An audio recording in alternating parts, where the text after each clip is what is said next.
Ahoy hoy gang, if this is your first time with us, welcome! And if you're joining us from a previous video, hey, we love to see it and I hope you're doing well. It's Season 10! The 10th season! Season 10 is definitely a season of Bob's Burgers, and I'm gonna be real with you, if there was a bad season of the show, it was probably gonna be this one. It's not horrible, but we'll get into it. So what worked, what failed, what pants fittings will be curtailed? If not now, then when? It's time to review Season 10. The kids go to the water park and Gene accidentally puts the ring Bob was going to give Linda for their anniversary since he wasn't able to get her in an engagement ring on his fat little finger. And while at the water park, they run to everyone's favorite eccentric limo driver, Nat, and Gene loses the ring in the lazy river. The B story has Linda trying to give Gail her eye drops and failing every step of the way and has get more and more creative to eventually trap her sister and help heal her pink eye. I love it. I love everything about it. It's just dumb again. Bob is absolutely devastated when he finds out the kids lost the ring at the water park, and Nat loves the Belchers so much she calls in all her favors to get every group she can think of to come and help out and scan the park for the ring. If this was a backdoor pilot for a show based around Nat, I genuinely don't think I would have been upset about it. Nat is very much the highlight of the episode, and if you don't like her, you're probably not going to stand this episode. And it's not even the only episode that hinges on whether or not you love Nat this season. But it is sweet that she wants to help Bob, and he and Linda have a special one-night open anniversary water park date for their troubles. It's a refreshingly weird and genuinely funny episode. There's even an emotional core, and the kids are understandably gutted when they see Bob just completely give up. He wanted to do something for Linda, and they snatched it from him. It's a fantastic way to start a season, and I can only hope it keeps the momentum. The ring, but not scary, is a lazy river diving 9 out of 10. Bob and Gene get into the wild world of mushroom hunting and go on a mushroom trail to look for rare mushrooms and pursue their shared moral passion. The B story? Tina gets new glasses and Louise tricks her into thinking they gave her superpowers and she grapples with the responsibility it brings to be a hero. What? Look, as a fellow mushroom man, as a fellow fun guy, I can't hate this episode. In fact, I'd say it's delightful enough that I find myself revisiting it from time to time. Because of the Tina story? Oh heavens no! That's an extra juicy nothing burger. No, I just love that Bob and Gene have their mesh bags so that their mushrooms can spread their pores as they're being carried back. That there's evil mushroom hunters, and that, oh look, there's an actual moment of Gene and Bob bonding. Isn't that refreshing? It's like The Sink, all over again. I mean, it's Robert Ben Garant and Thomas Lennon as the evil mushroom hunters, and that's great. I love them in everything. They're a fantastic duo that really do add a lot to the episode. As much as I complain about not having guest stars and everything, seeing Thomas Lennon does help a lot. I don't know. The episode has a lot to love and very little to hate. Sure, the B story drags, but the A story is funny enough, I just don't care. There's a lot of potential here, and it shows that they're willing to branch out even more. If we look at the last episode, they went to the water park. Now they're just going in the woods looking for mushrooms. There are more and more excuses to get the Belchers out of the restaurant. It's not for some competition. It's not for some extra credit assignment at school. It's literally just Bob and Gene going out and having a good time together looking for some rare mushrooms. That's great. It doesn't need to be more than that. Boys Just Want to Have Fungus is a spore-spreading 8 out of 10. Oh yay, it's a Tina Thunder Girl episode. Woo. It's time for the yearly cardboard boat father-daughter race, and Bob is horrible at making the boat, so Tina tries to take control from him but feels guilty until he's dooming their chances to win. Bob is struggling to make a boat? Doesn't he love little figures? Doesn't he love little models? It just feels like an odd thing for him to not be good at. Especially when he's Mr. Pseudo-Outdoorsman. I don't know, it feels like there's something extra that could have been done there. Feels like an untapped potential. Oh look, the other troop from back in Tinker Tailor Tina Spy are here. And they're cheating with the motor on the bottom of their boat. That's nice. Okay, we've had some rough A stories. Maybe the B story is so phenomenal we won't care. What's the B story? Oh, Linda wants to pretend Louise and Jean are still little and takes them to the open firehouse where they're just sort of standing around bored while Linda keeps pushing them to do more things they did when they were babies. What an exciting episode. Yeah, I think I'm burnt out on the Thunder Girl stories. They never seem to have any amount of payoff, and it's just like, oh, they stopped the troop from cheating, and they won legit, and now the leader can't impress, I guess, Thunder Girl corporate by punishing the cheating team because they weren't cheating. What a subversion. Ha ha ha ha ha ha. The jokes don't really do anything to elevate the episode, and the firehouse scenes just drag on and on and on. It's just sort of there. It reminded me a lot of Grandmama Pest Hotel, where Linda is trying so hard to get back in Tina's good graces, and here Bob's just kind of there doing his own thing. I wish Bob got to do more. Motor She Boat is a well-adhered, yet sinking 6 out of 10. It's our Halloween episode! Woo! Tina has to dissect a dead fetal pig, and when she gets an ugly one and mocks it to seem cool, she starts having nightmares where she's haunted by the tiny ghost pig and not getting any sleep. Okay, so that's kind of spooky, I guess. Yeah, a ghost pig, sure.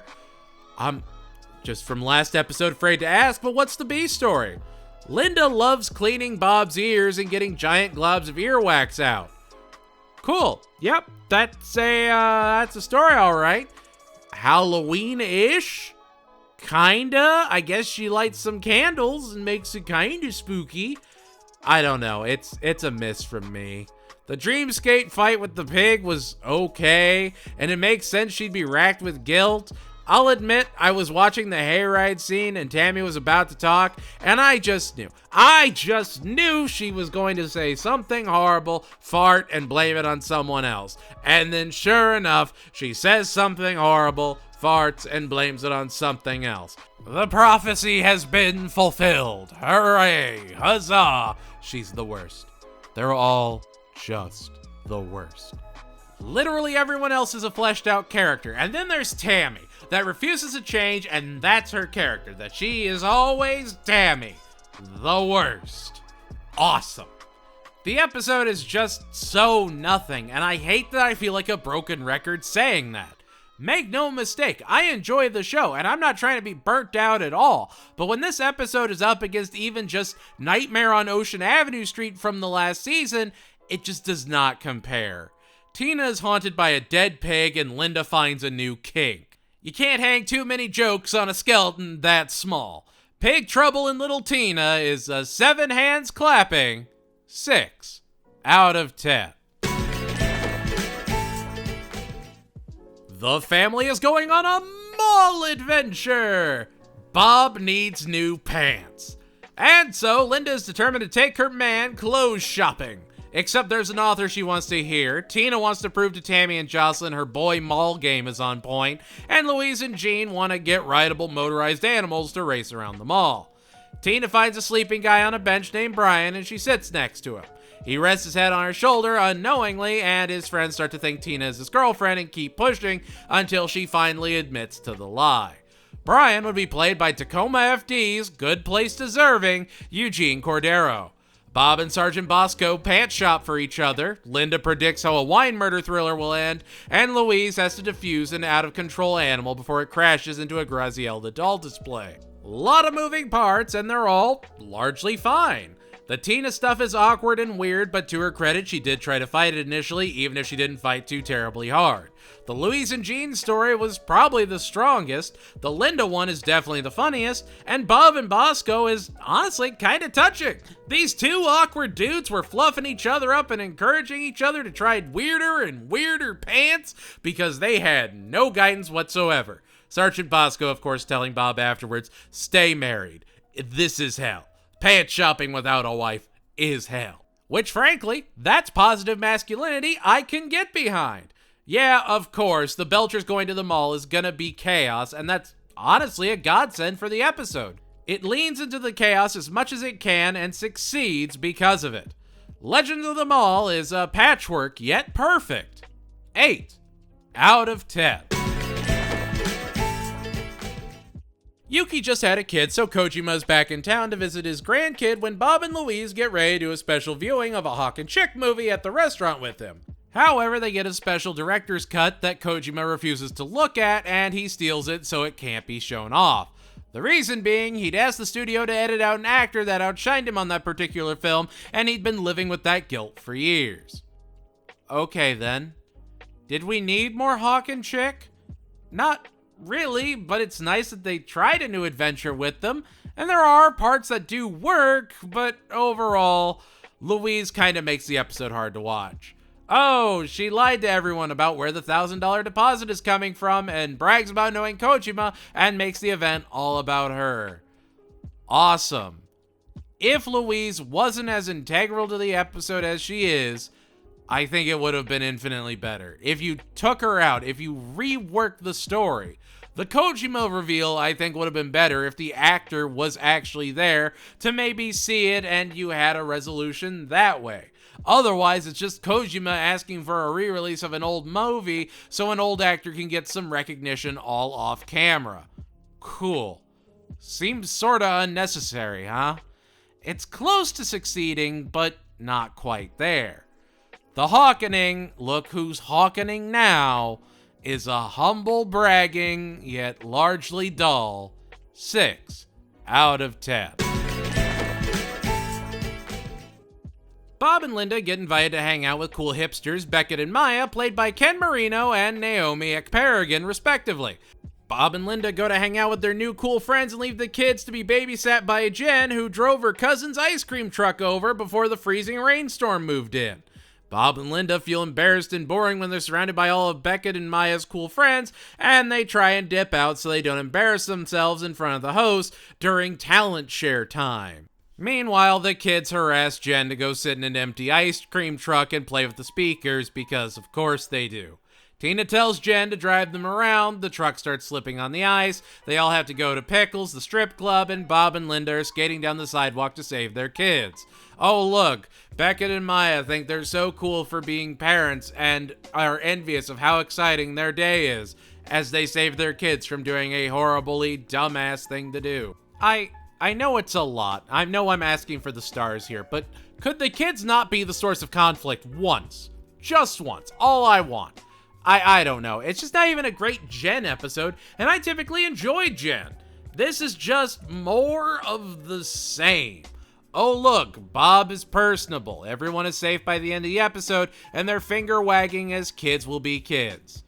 It's just dull. And as we get into these later seasons, it started to become where an episode may only have 1 or 2 jokes that actually get a laugh out of me. Here, those jokes are practically non-existent.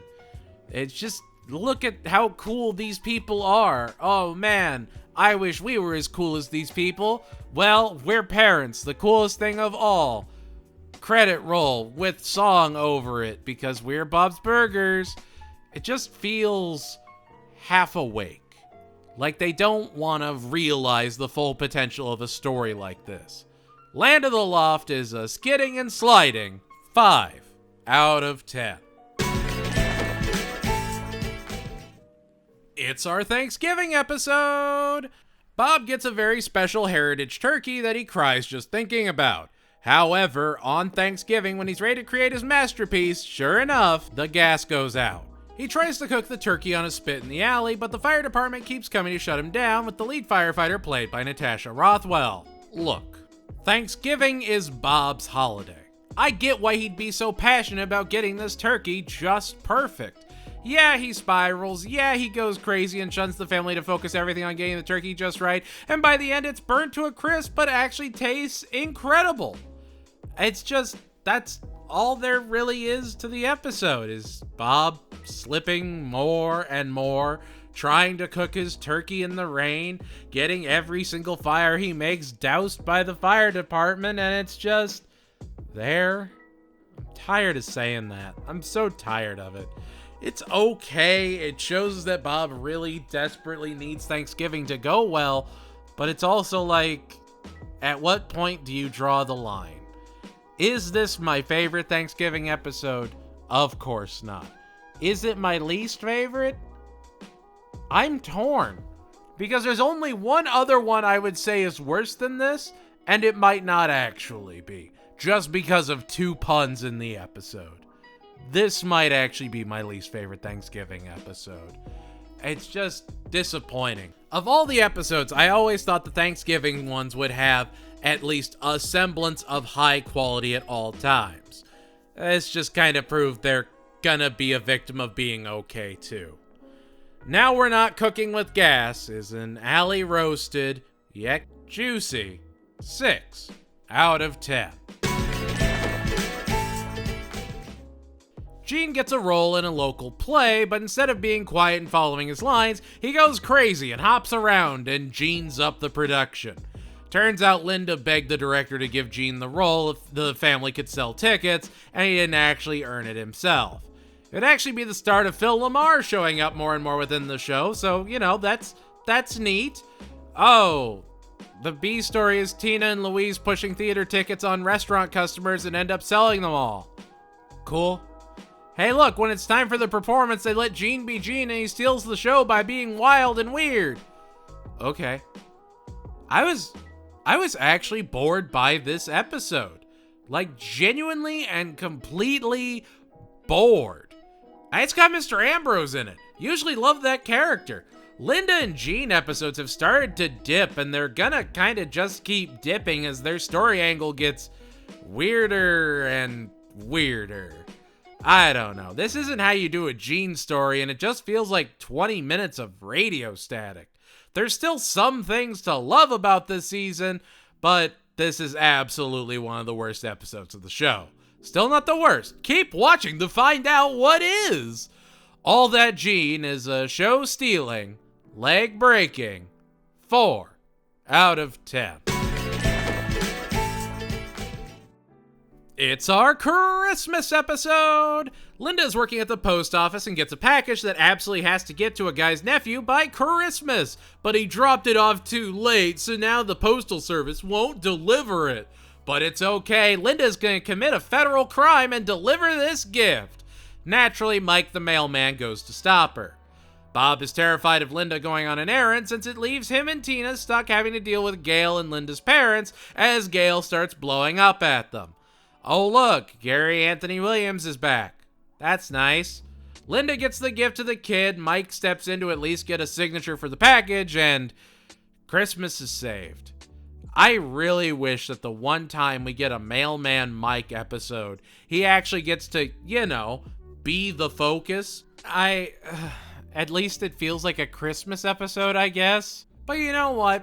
It does have the generic package has to be delivered before Christmas trope, and I guess kind of sings because of how simple it is. Gene and Louise raiding Tina's journal to find out what she wants for Christmas. Such a great idea that they'll never use it again, especially for some mind-numbingly dull two-parter that would absolutely be incredibly odd to have as a season finale, but I know that would never happen. The U.S. Postal Service and Christmas. Name a better combination, that's all I'm saying. Have yourself a Maily Linda Christmas is a properly stamped and weighted 7 out of 10. Gene absolutely loves going to a secondhand shop and plays with the drum machine there. However, the owner of the store hates whenever Gene comes in and just plays on his merchandise for free and kicks him out when he makes too much noise. So, Louise is determined to get her brother's music privileges back and give the owner what's coming to him. She keeps escalating, and Dino bans anyone under the age of 14 from ever playing the instruments to test them, which, as someone that's worked retail and secondhand shops, I can tell you, there is nothing more infuriating than having a kid messing with your stuff. You have hundreds of dollars worth of musical equipment, and kids are just gonna come in and play on them all day and never buy anything? Dino took justifiable action. He's running a business. Dino would even be played by the returning Bobcat Goldthwait. Louise just keeps making things worse and worse while trying to fix them for Gene, who keeps begging her to stop and let him handle it his way. Oh look, Gene wants to be responsible. The B story has Teddy doing a job over at Jimmy Pesto's, and he's upset when Bob isn't upset that he's working over there. So Bob has to pretend to be angry at Teddy for everything to be right with the world. Okay. Does Teddy want Bob to be a tsundere or something? What's going on there? Gene eventually gets let back in to use the drums, and all is right for the world. The Gene episodes just seem to be getting sloppier and sloppier. And I don't know why there's this weird regression. They had hit a really solid stride in how they wanted to write Gene, but now it's like they completely forgot what they were doing. I don't know. The whole episode just doesn't make sense. The jokes aren't really there, neither story sticks to landing, and it just feels like more of the same. Drumforgiven is a headphone requiring 5 out of 10. Tina is excited to be a big fish, just like her old big fish Madison, played by Meredith Hagner. She's assigned to be the big fish of Kaylee, played by Maya Erskine. And Kaylee really enjoys her personal time and doesn't appreciate Tina always breathing down her neck, even asking Mr. Frond to reassign Tina. Tina keeps trying to bond until Louise has to stand up for her eternal big fish. Louise talks about how much Tina has inspired her and encourages her to keep being herself. Louise's big fish ends up being Tammy, who she helps take better fake vacation photos, so, you know, they're doing something together. I'll say this, probably the least offensive Tammy episode I've ever seen, because she's largely not even in it. Rudy and Zeke are soulmates, so that's fun. I don't know, I just love that Zeke is this wild ball of positive energy that encourages Rudy to be his best self. The B story has a gym opening next to the restaurant, and Bob and Linda go over to try it, forget they're not in their 20s anymore, and wake up the next day in absolute agony. But when they're stuck in their contracts, they go over to the gym and start harassing potential clients until the gym owner rescinds their memberships and gets them out of the contract. The gym owner would actually be played by Ben Schwartz, who would also show up later in the season as well. The episode is fine. At least it shows Tina just wanting to help and be a good role model, even if she just completely bungles it all. At least she's trying. At least the episode is trying. And I can't tell you how much I appreciate that. If I didn't hear Ben Schwartz's blue-loving self, the episode wouldn't have been as solid as it was, but he honestly brings it all home. A Fish Called Tina is an inspiring, rope-waving 7 out of 10. It's Spirit Week and Louise refuses to participate, so she's sent to work on signs with the other girls lacking spirit, the returning Jessica, and Megan, played by Abby Jacobson, who are both determined to prove that Wharfy, the Wonder Wharf cryptid, is very, very real. So Louise tags along to try and temper her friend's expectations and show her that it isn't real. They meet an adult Wharfy enthusiast and go out to look, and sure enough, they catch a fish and didn't find Wharfy. Isn't that such a good story? What's the B story?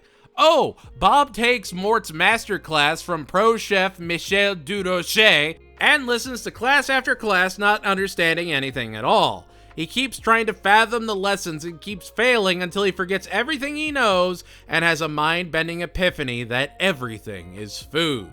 We get a surreal music video of Bob basically raising, farming, and cooking himself.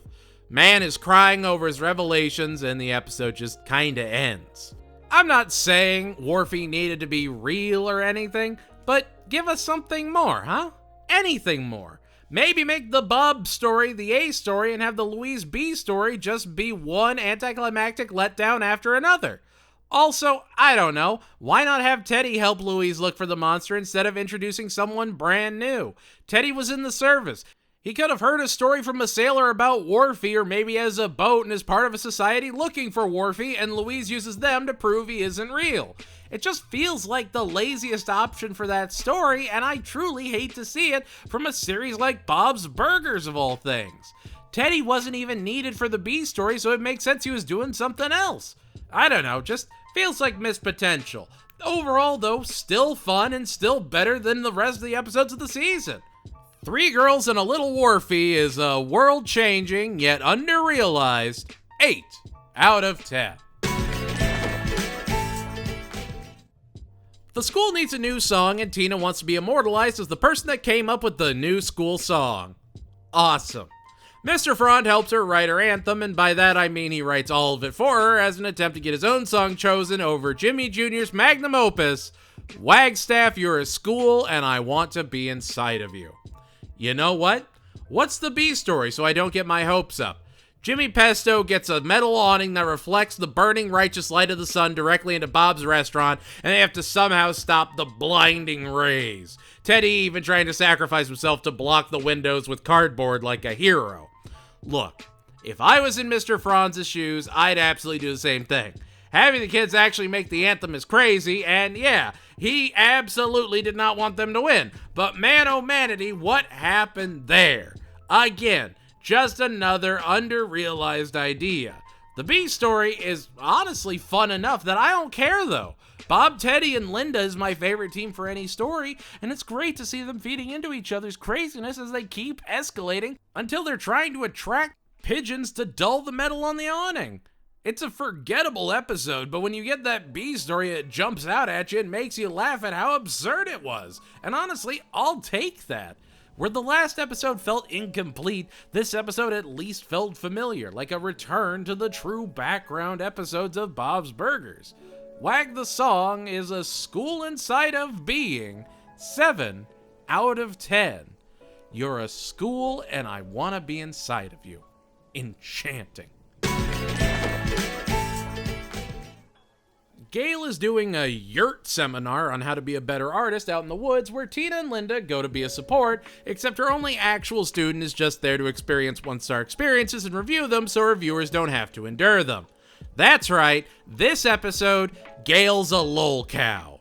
They try and get the reviewer to just leave, and Louise and the kids try and find a missing cat for the B story. A lot of moving pieces here, and none of them are particularly great. The Gail story just drags for way too long. I honestly would have loved if it was a group of people that came to watch her. Have them all snickering behind her back or something. It at least gives Linda a bigger antagonist to deal with and go back and forth on. The B story is just nothing. The kids are all chasing down a cat that isn't even the right cat. Hilarious. I feel like if that was like a Little Rascals thing, that might have been good, and I think that's kind of what they were going for. It's just these kids don't really fit for that role, so they're just sort of there and dragging it out. Alright, it's another forgettable episode, and I'm so upset that this season just seems to be nothing. Nothing is particularly stand out about the episode, and it's a nothing experience. This is animated pack filler. Yurty Rotten Scoundrels is, I guess, a Tappy approved 5 out of 10. Oh, well, it's St. Paddy's Day, don't you know? And the green beer is flowing mighty. Linda goes all in on the St. P spirit and makes green burgers that no one, understandably, wants to eat. She keeps trying to find any way to get rid of them, eventually giving them away as sliders to attract drunk customers. Meanwhile, the A story is Bob and the kids go to a restaurant auction to get some new plates, and they see a suspicious-looking character eyeing the old restaurant's flat top. This would be Jules, the former restaurant owner, played by one of the best in the business. He's in Big Mouth. He's in Spin City. He's a face you've seen before and a voice you can't help but love. That's right, Jules is played by the Tuttle voice-bringing, George Clooney-knowing Richard Kind. Love me some Richard Kind. Matt Kaminsky and Paige King would also guest star. Bob and the kids help Jules get the flat top out of the restaurant, and it tries to be all introspective about how much owners love their restaurants, but you can see Bob's getting way more out of the conversation than Jules was. The episode is okay. Obviously, I love hearing my boy Tuttle, but other than that, neither story has a particularly satisfying conclusion. It's the only real St. Paddy's Day episode of the show, and just kind of leaves you scratching your head as to why it ever happened in the first place. It just sort of floats there, like the little squiggle in your eye. A weird St. Patrick's holiday episode that doesn't do anything. Everything okay? You guys still there? Flat top of the morning to you is green meat slinging. 7 out of 10. Bob absolutely hates going on car trips because something always happens. Nat, the limo driver, needs to return something to her ex, and the family agrees to go with her, even though Tina gets car sick. Louise always wants to stop at knick-knack places, and Jean is Jean. Oh, and the B story is Teddy imagines himself living with the Belchers and starts wearing their aprons and sleeping in their bed. Cool, buddy. Teddy is turning more and more into Bill from King of the Hill, yet it kind of works for Teddy, I'm not gonna lie. It's just dumb enough to work for him. Oh, and what's Nat taking to her ex? Her python. Jean opens the python box, it gets out, and Jean is understandably freaked out. Louise gives Tina something to read so she'll get carsick right next to the House of Madness so they can go in and Louise can get what she wants because that's all that matters, and Bob explodes by the end of the episode and sounds just like Archer in all the best ways. His rage is completely and utterly justified, and when he starts going off about not seeing any lion cubs being friends with monkeys, even though that was never promised, it just sounds like something Sterling would say as he melts down, and I love every bit of the third act. It was clunky getting to the end, but those last scenes with the snakes and Bob talking to them shows they still got the pepper. That being said, Louise is just the absolute worst this episode, and it just feels like they almost forgot who they were writing. Jean is the only one that feels normal, and by that I mean a python crawls on him and he's not okay about it. That's fair. That's justifiable. Good lord, Nat is entertaining. She's a little much for her ex, and even her ex is like, we never worked well together. That's great. That's all wonderful. This is the first episode of this entire season where I was like, you know what? This might go on my list of top 10 Best Bob's Burgers episodes. And it's 17 episodes into the season. Just the Trip is winding yet scaled up 9 out of 10. Tina has gone to see Josh perform and to tell Josh she sees him as just a friend. But when Josh falls off the stairs and it smells of sabotage, Tina is on the case to find out who hurt Josh so she can tell him, that way he's not as hurt by her just wanting to be friends with him. The perfect scheme. I love that throughout the episode, everyone calls Tina out for being weird. Her scheme absolutely doesn't make any sense and she should absolutely be called out on doing it. Drag her ass. Sure enough, Josh only likes Tina as a friend too, and she didn't need to do any of it because, sure enough, it was just an accident. Cool. Glad we wasted time with that. And honestly, that's the point. Tina wastes time when she's just not upfront with people. If that's all the message is, there's some good jokes overall, but the A story is just sort of there. The B story has Louise and Jean competing to make the better burger so it can win a spot on the Burger of the Day board. And oh look, one has a chewing gum center. It's gonna be a close race. Obviously, Bob and Linda have to pretend the burgers are somehow good, but the best part is when Teddy tries them and is honest to an absolute fault. I loved it and got one of the few laughs out of me this season. This episode is weird, out there, but honestly, it realized what it was trying to do. Show Tina is weird to other people and show that the kids can't cook. Ben Schwartz is great in the episode. It's great to have some closure on a Josh line from, 6 seasons ago. We've come a long way. Tappy, tappy, tappy, tap, tap, tap is a perfect form, fine execution. 7 out of 10. We're in too deep to turn back now. Notice how they've moved the anthologies further and further from the start of the season? It's almost like they know these are crap.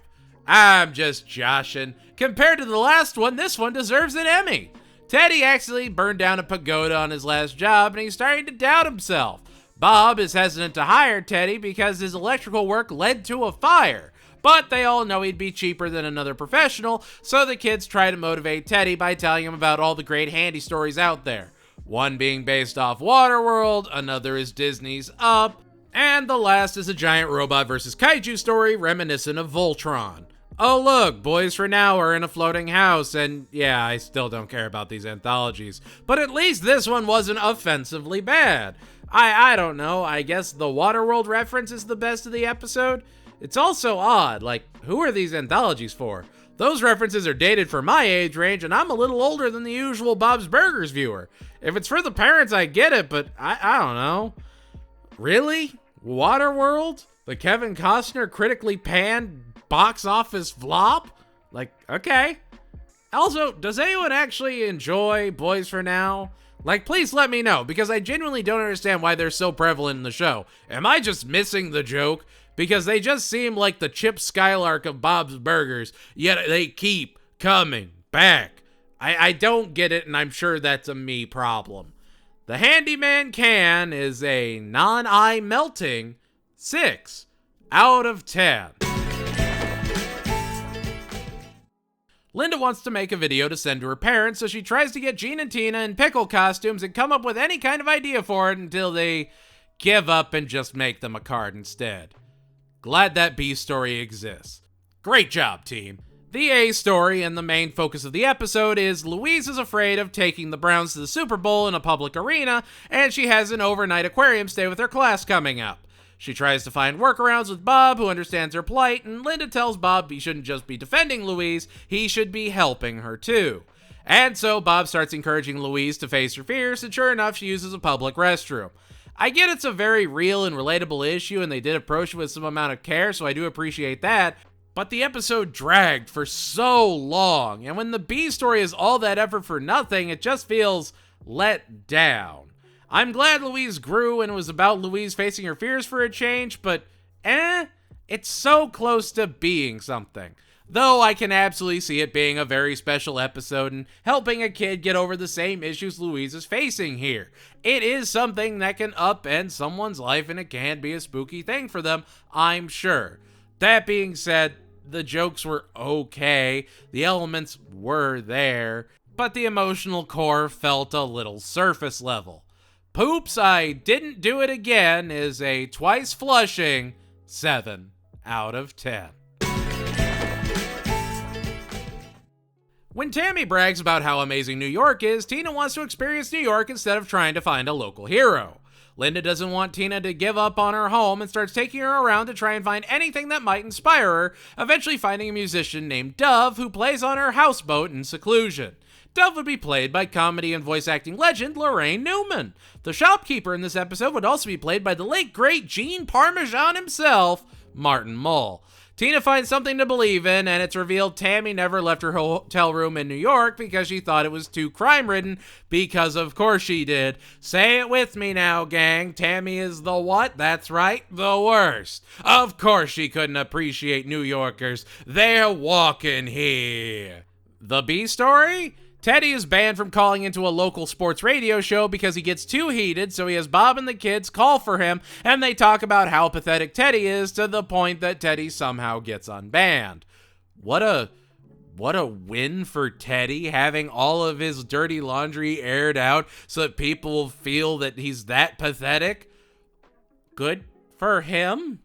I'll admit, I love the B story infinitely more than the A story that I kept expecting to turn into something that it just never really did.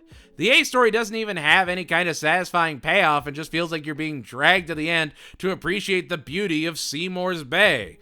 Oh look, Linda is jumping on rocks and wants to drink someone's wine because she's such a wine mom and funny, and look at her. Meh? Well hey, it can't get worse, right? Local Shiro is thanked for calling in 6 out of 10. And here we are, the season finale.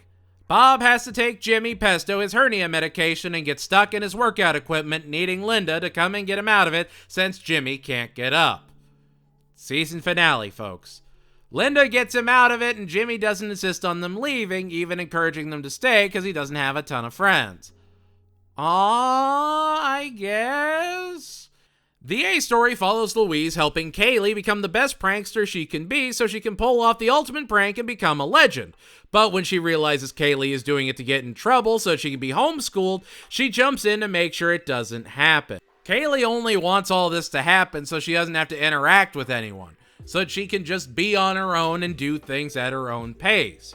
Louise desperately wants her to open up, which, I mean, does sort of give Kaylee an end to her arc from back in A Fish Called Tina, but overall it's just sort of there. She's not really all that receptive to it, and it doesn't move the dial at all. This is your season finale, and that used to be a big celebration. It used to have no credits and just tossed you right into the action. Now for the last couple seasons, it's just been an episode. It just feels disappointing that we went from finales like Warforce, Torpedo, and hell, even Into the Mild to this. This is how you walk away from this season? It just feels too simple, too plain, too nothing. Prank You for Being a Friend is a roach-infested catapult launching 6 out of 10. And there we have it. That's season 10. Anything you think I was right on? Wrong on? What was your favorite episode? Least favorite? Let me know in the comments below. And if you like what you saw, like, subscribe, and tell your friends we're out here. Season 10 was absolutely the weakest season so far and a sort of turning point. Obviously, I'm sure a non-zero amount of this season, but especially next season, had to deal with a certain global event, so I can give some grace, but there was still some episodes to love, they were just fewer and fewer. Next season, though, we'll get a new dreamscape, a Christmas yachting, and a rocky good time. So it might be better than Season 7 when we review Season 11. I mean, statistically, probably not, but you never know.